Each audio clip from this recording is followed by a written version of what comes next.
Gardien. De la chaîne Crips McPasta. Être gardien de prison, ce n'est pas facile. Il faut maintenir le contrôle de la routine, le contrôle de personnes imprévisibles, le contrôle de soi-même.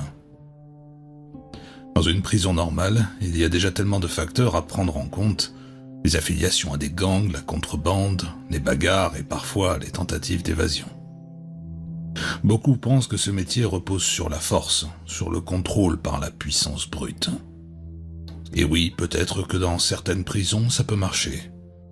Mais pas ici. Je travaille dans une prison au-dessus d'une prison normale. Un endroit où l'on envoie les choses qui ne peuvent aller nulle part ailleurs. Des choses qui ne sont pas censées exister. Certaines ont été humaines, et d'autres ne l'ont jamais été.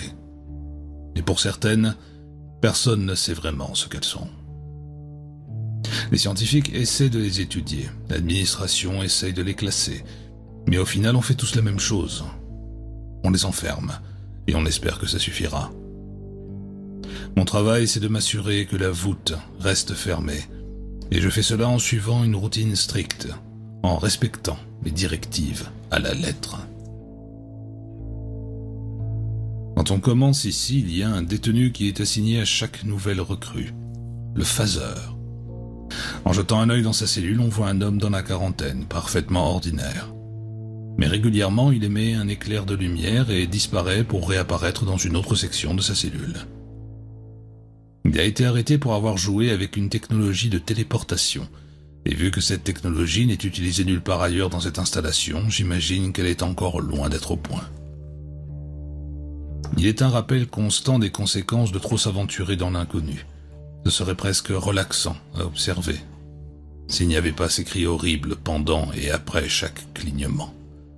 Parfois, ce ne sont que des sanglots étouffés quand il est épuisé, alors ça devient supportable.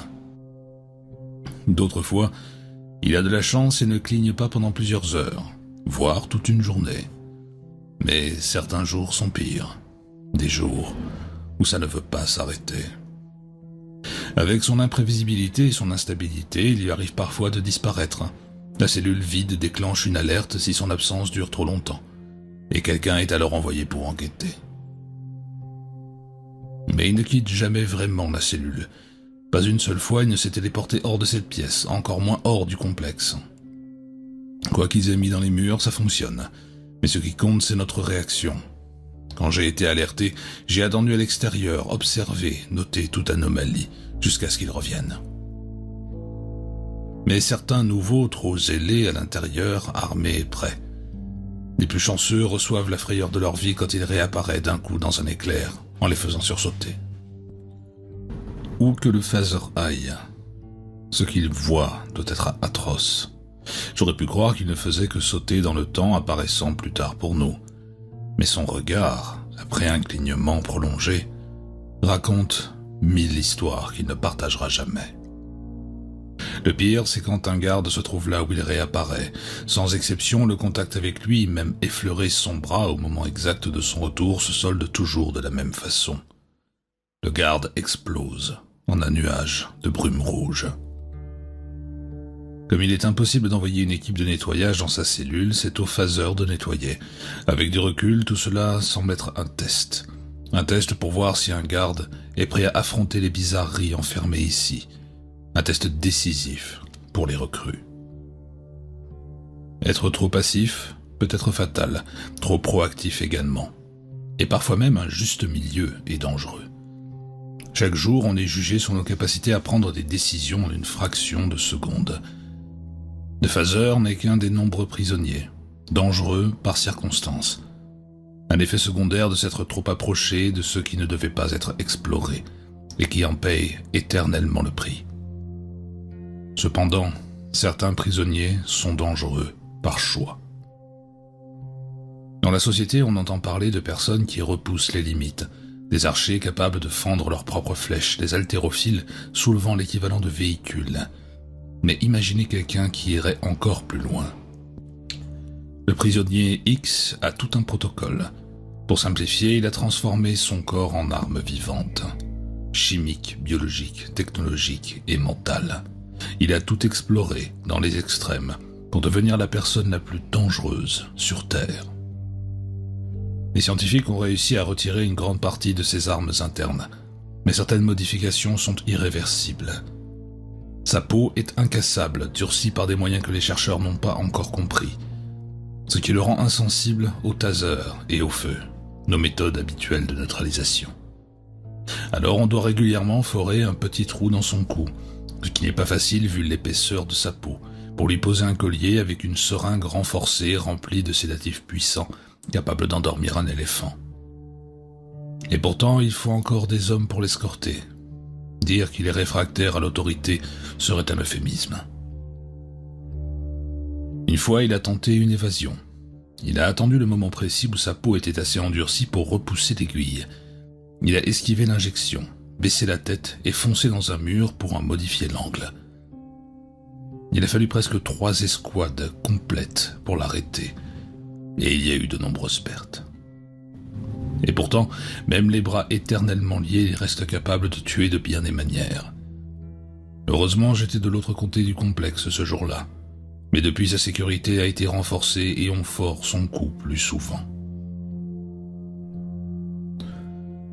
Heureusement, tous les prisonniers ne sont pas foncièrement mauvais.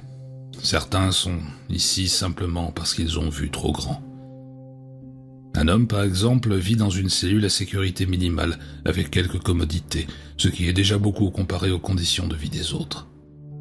On l'appelle le bricoleur, parce que le surnom qu'il s'est donné lui-même, technomancien, était trop ridicule pour qu'on l'utilise. Au début, c'était une vraie plaie. Rien de trop menaçant, mais il bricolait tout ce qu'il pouvait.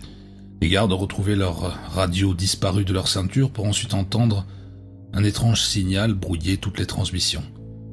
Nos dispositifs de surveillance rencontraient des bugs bizarres jusqu'à ce qu'on découvre qu'un signal avait été envoyé pour les perturber. Les anomalies étaient quasi constantes. Certaines auraient pu avoir des conséquences catastrophiques, mais dès que ça touchait à la technologie, on savait tout de suite qui était le coupable. Souvent on fonçait à sa cellule, on le maîtrisait et on fouillait. Et à chaque fois on retrouvait un montage de fortune qu'il avait construit avec des morceaux de récup.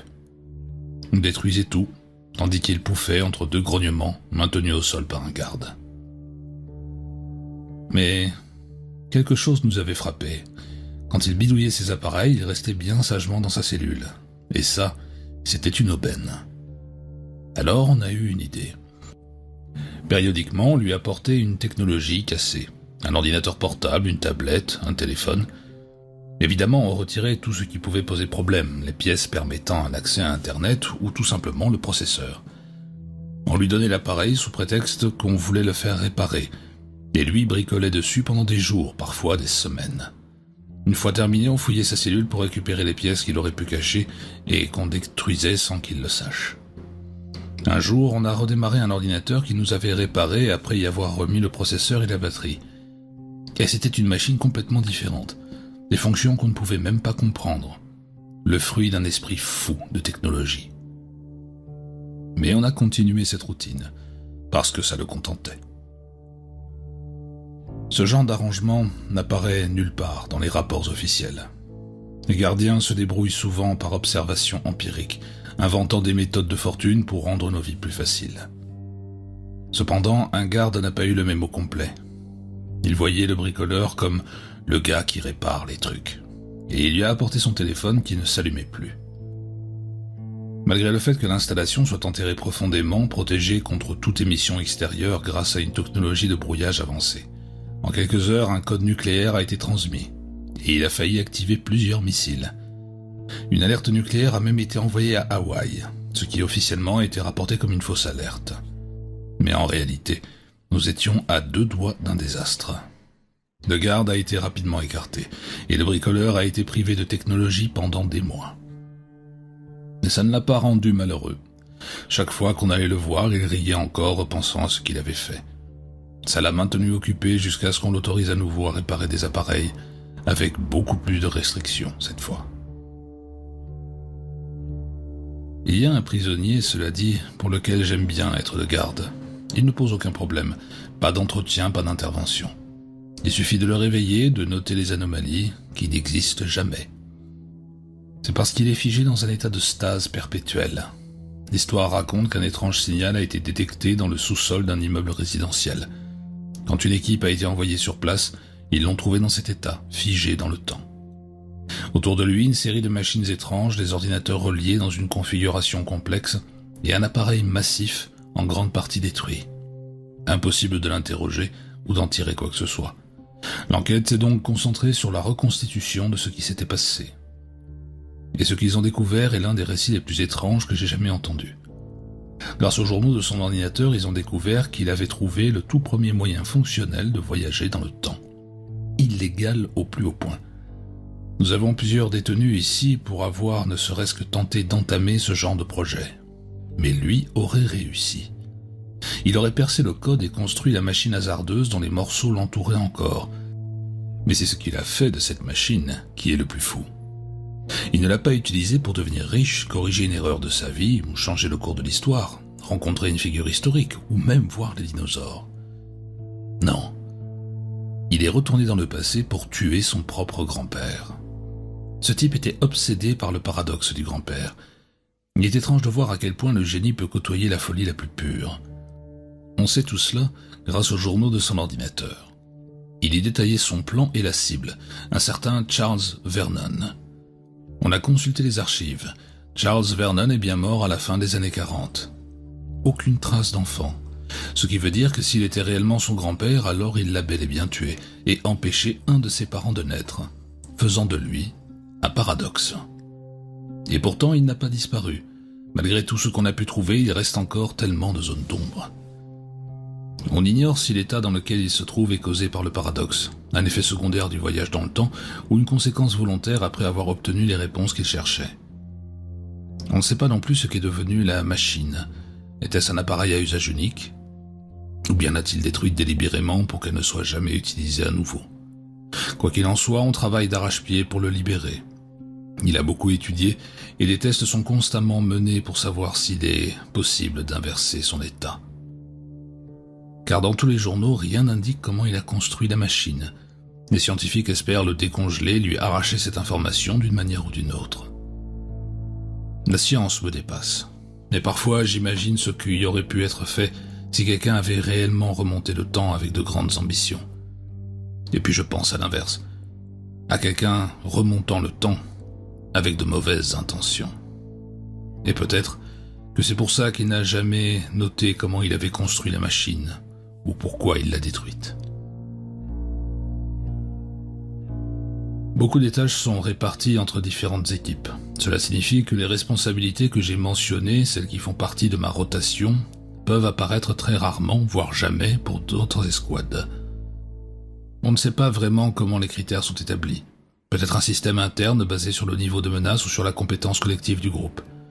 Dieu seul sait quel genre de démons les autres doivent affronter, mais j'ose espérer que je suis dans une bonne rotation. Cependant, il y a une tâche qui est universelle pour toutes les équipes, le temps de jeu. Dans cette mission, je m'habille en civil avec une apparence de jeune et je conduis jusqu'à une ville appelée Small Haven. Notre établissement est situé loin de toute civilisation, donc cette ville n'en est pas vraiment une. C'est en fait un niveau entier de la prison, élargi pour simuler une ville dynamique et fonctionnelle avec un ciel artificiel réaliste. Tous les habitants sont des acteurs, ils jouent leur rôle 24 heures sur 24, 7 jours sur 7 sans jamais sortir de leur personnage. Tout ça pour un seul prisonnier, une enfant. Elle vit avec une famille, qui bien que ce soit des acteurs, sont ses véritables parents biologiques. Dans l'ensemble, elle mène une vie parfaite. Elle va à l'école, joue avec ses amis, rend visite à des membres de sa famille élargie, qui, eux aussi, ont été déplacés dans cette fausse ville. La raison de sa détention est simple. Si elle se met en colère, elle explose. Et ce n'est pas une exagération.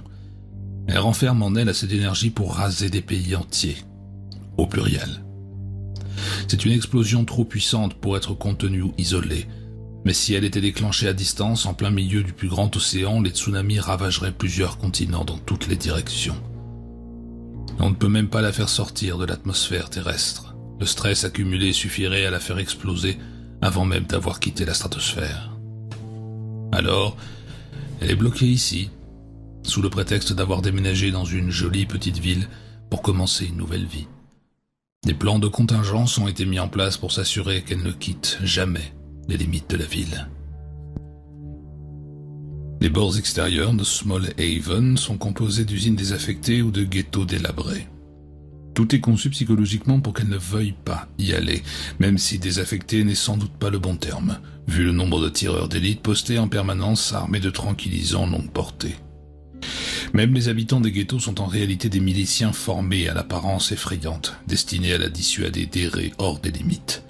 Le tout truffé de plans de secours.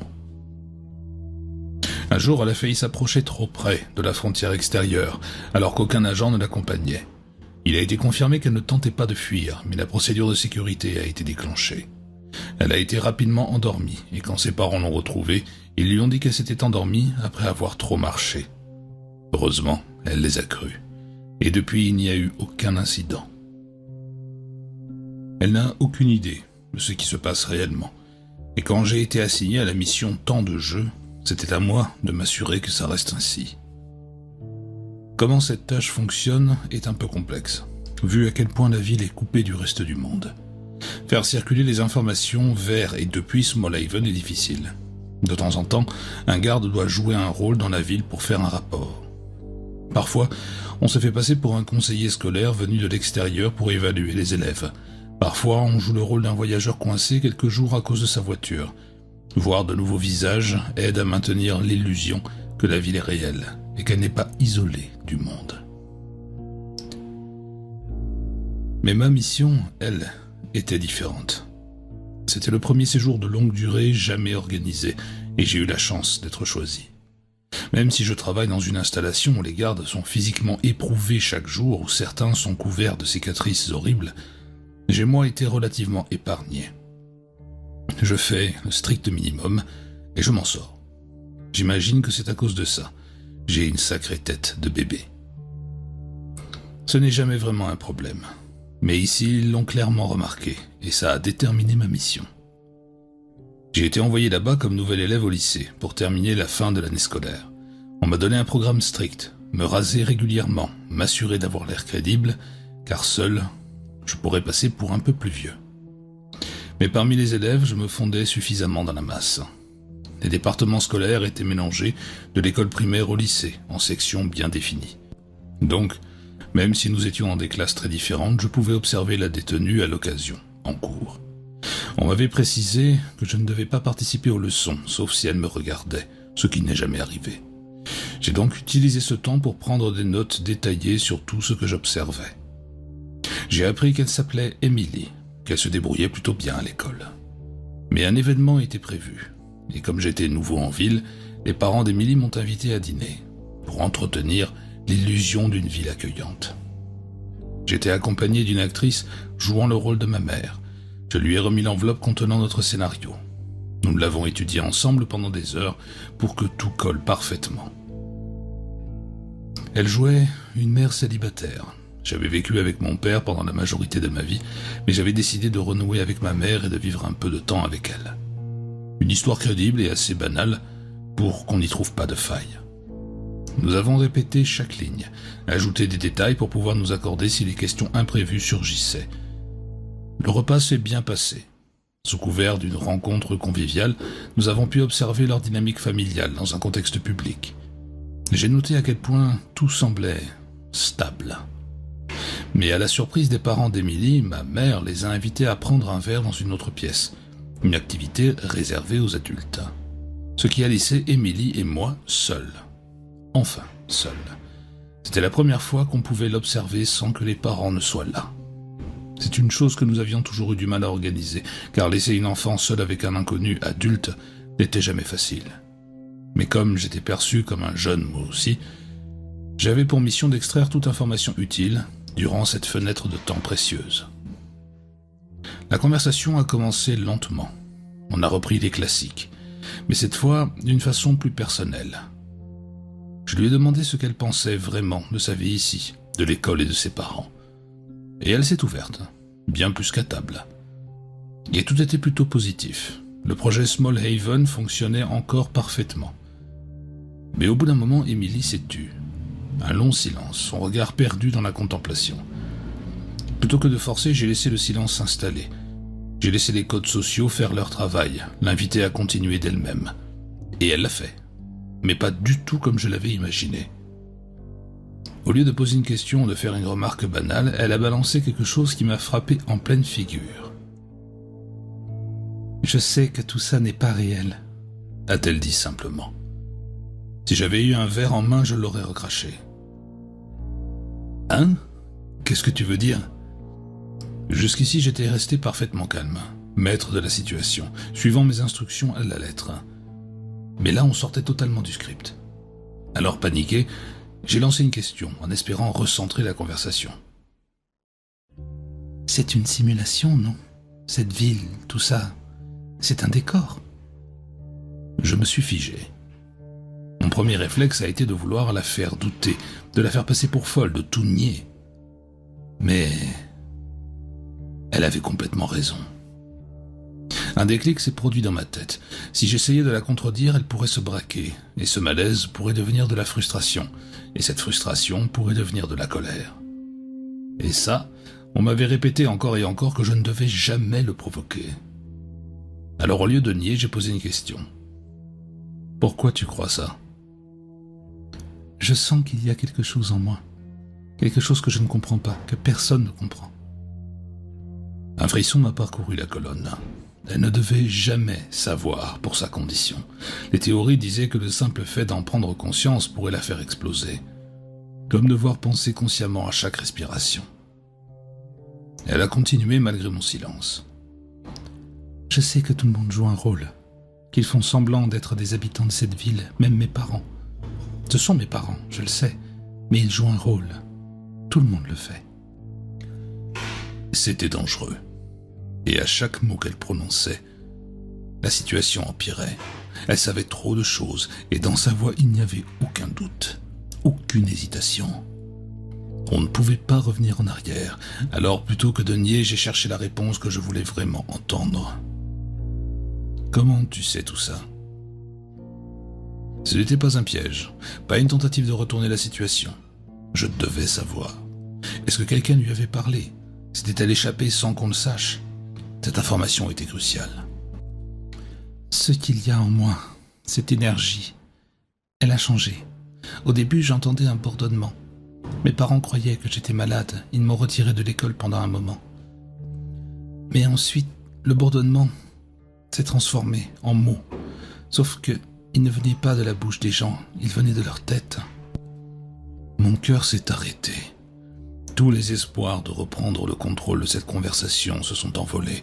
Elle lisait dans les pensées. Comme si la situation n'était pas déjà assez effrayante.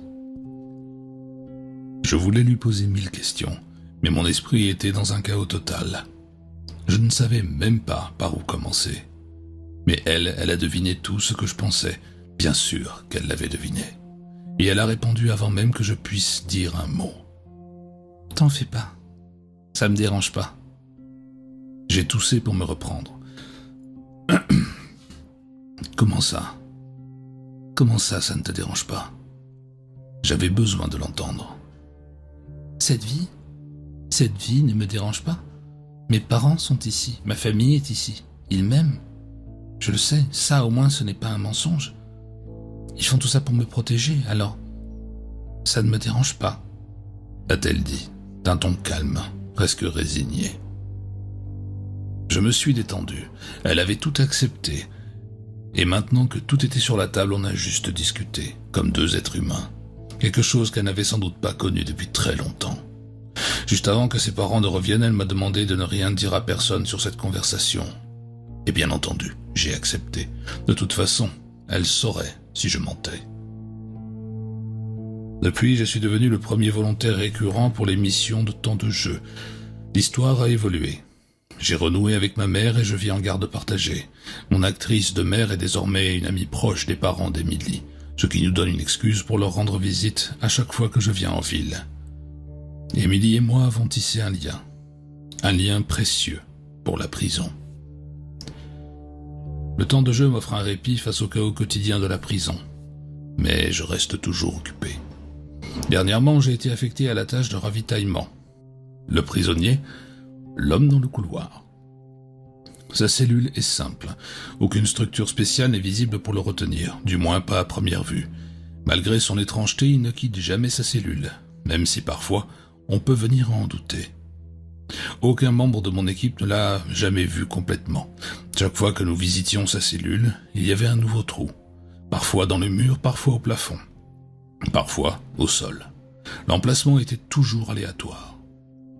Et ce, peu importe ce qui devrait logiquement se trouver de l'autre côté. À côté de sa cellule se trouve une salle vide. Au-dessus et en dessous, d'autres niveaux du complexe. Mais les pièces adjacentes, elles, restent parfaitement intactes. Les trous, eux, semblent presque cartoonesques. Des débris s'entassent autour des bords, sont comme effilochés de manière exagérée. Mais l'intérieur du trou, lui, est anormal. Profondément noir. Aucune lumière ne semble pouvoir y pénétrer. Et quand il parle, sa voix résonne comme si elle provenait d'un gouffre sans fin.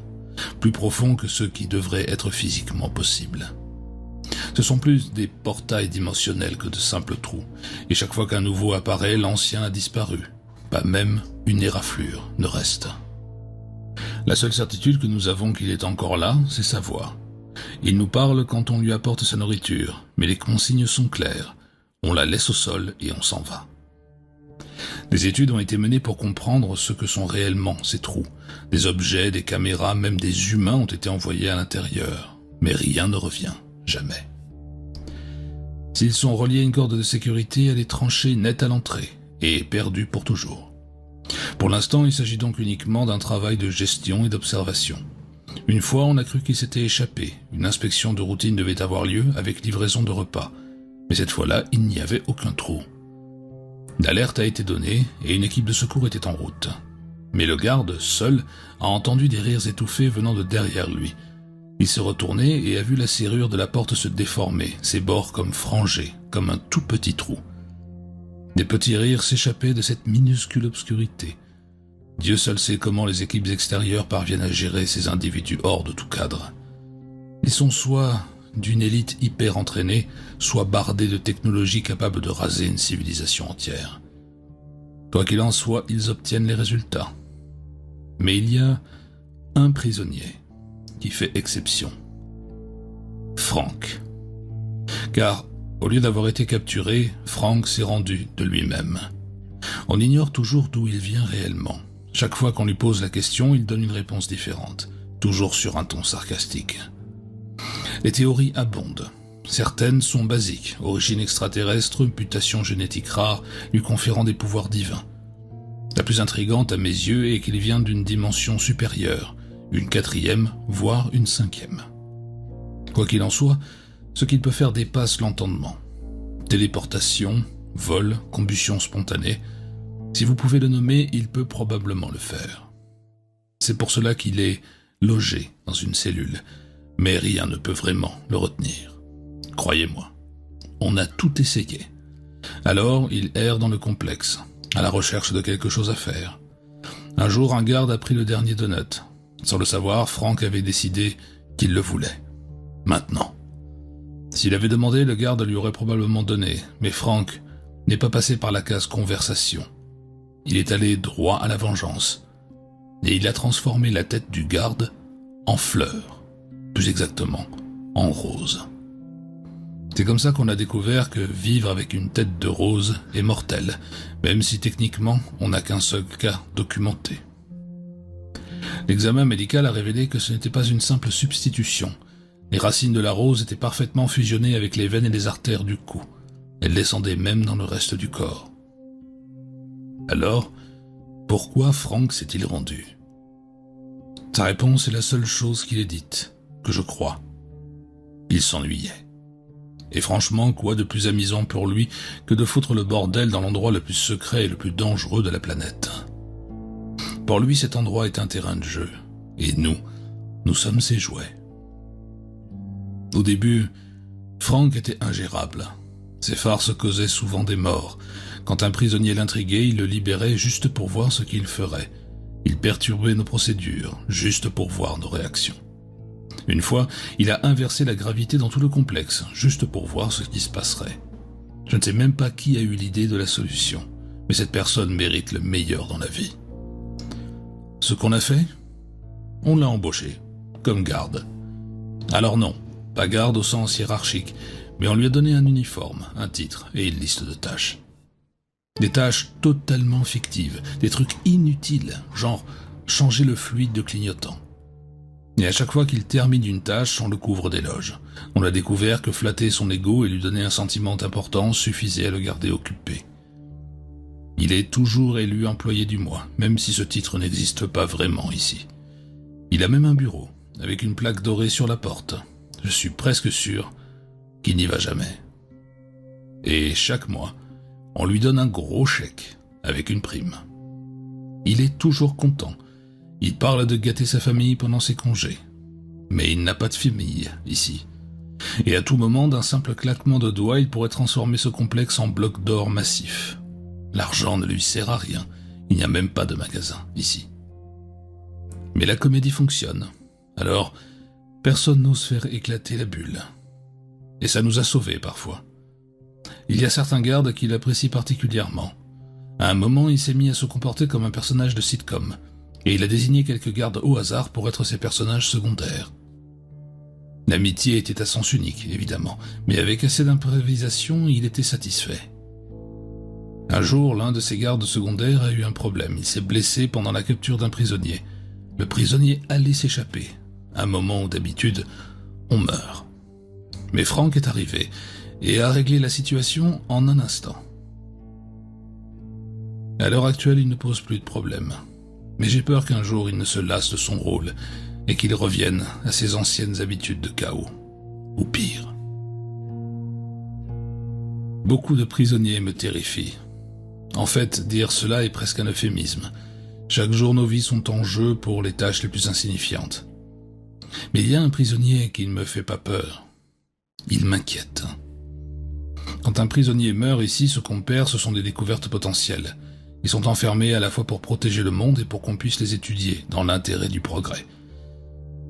Mais il y a un détenu ici dont la mort ou même l'incapacité pourrait signifier la fin du monde tel que nous le connaissons. Le tout premier prisonnier. Je ne vous ai pas dit toute la vérité. Ce n'était pas exactement un mensonge, mais plutôt un mensonge par omission. Quand je parle du bâtiment, je l'appelle une installation. Mais en réalité, ce bâtiment lui-même est une anomalie. C'est grâce à lui que tout ce projet est possible.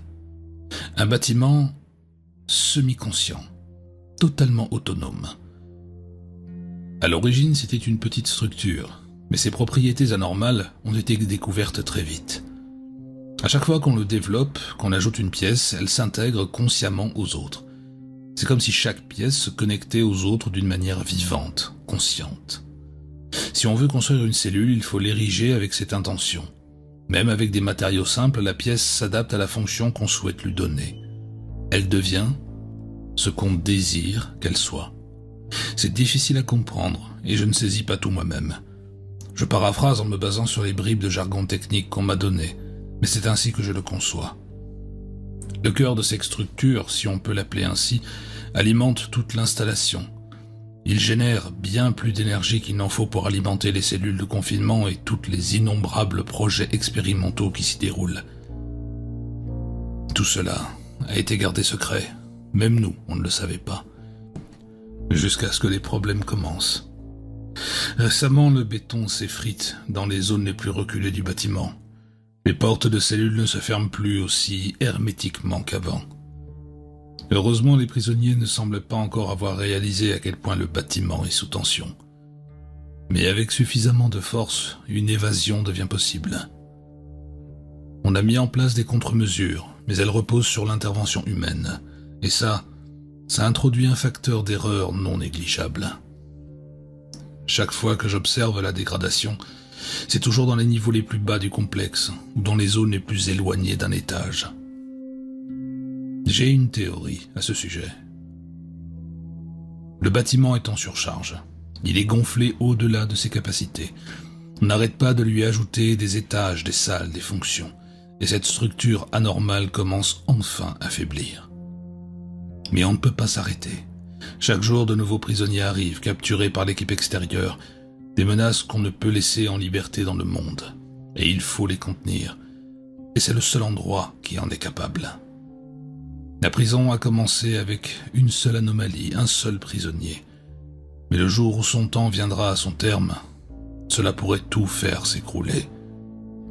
Et quand tout ce qu'on a collecté se libérera, ça sera la fin.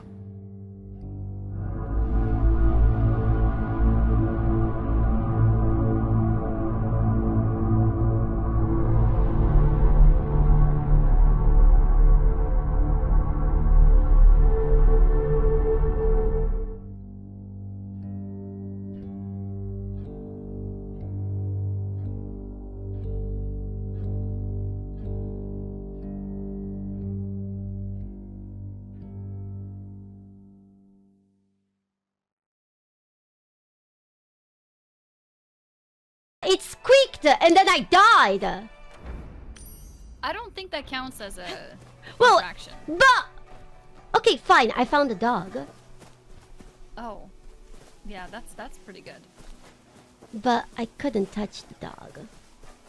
No, you couldn't feed him? Feed him? Is it Momo that you found? I don't know what his name was. But I had one interact, which was to feed him. And I gave him meat. Okay.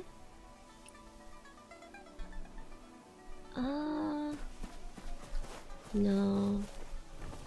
No? No. What? Is following the butterflies I to found the a different, kitty. Like... Didn't you already have a Oh. kitty? Oh. Okay. Falling. Does the butterfly count for the little puzzles? The insect ones? The ones that give you like puzzle completion, you know? I don't know. I found a bear. And I painted him black.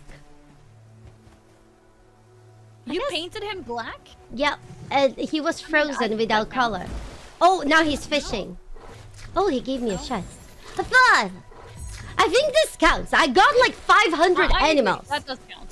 wait, was that your fifth one? Are you done then? Yeah, I should be done because I don't even know all the animals I got, honestly. Come on, chat. Okay, you got cat, you got bear. I what did else? I did this. I solved. Solved the cat puzzle. I got murdered by a squirrel. There was something else. Oh, I see a magical deer, and I just touched it. Oh, it's very pretty. Oh, it's You good. just touched it? I mean, Yeah, that sounds it's in the good. sky. I see its Interaction. ass. Okay, I think Lua wins, guys. I also rode a horse. I rode 5 Yeah. horses actually. Oh, this is so pretty. I'm running with Bambi. Oh, nice. That gotta count for something as well. I don't know, there's no interaction though. Okay, doesn't count. I don't know if it counts. Yeah, I don't think it does. But I got the dog, then I got a cat, and I got the horse. Oh, Yeah, I think I got... Furby.